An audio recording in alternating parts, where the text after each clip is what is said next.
Assume that we are talking to a non-technical business owner, like most of our customers.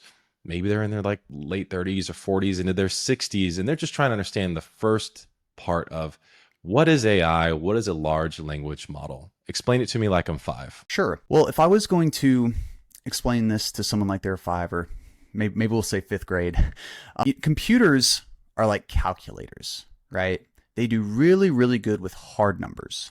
So if I say 2 plus 2, a computer's always going to give me 4, always and forever, because they're built on numbers. They're built on zeros and ones, right? And computers are really good with things that involve numbers, really complex things like understanding language. If I send you a text message, humans were really good at reading that text message and going, was this person mad at me? Was this person happy? Were they skeptical?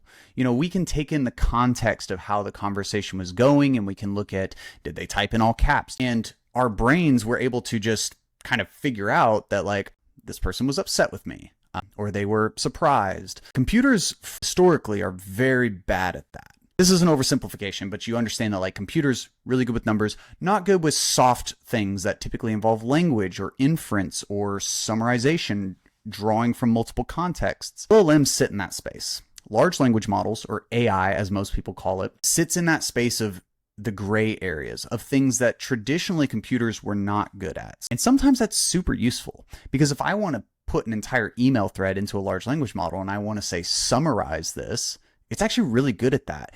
And there is no black and white correct answer, right? Because if you asked me to summarize that email thread, I could summarize it in 10 different ways and they could all be right. And so that's what large language models are really good at. They're really good at operating in that gray space where there might not be one correct answer. There might be 1,000 different correct answers. And it can typically do those things much, much faster than you and I can do.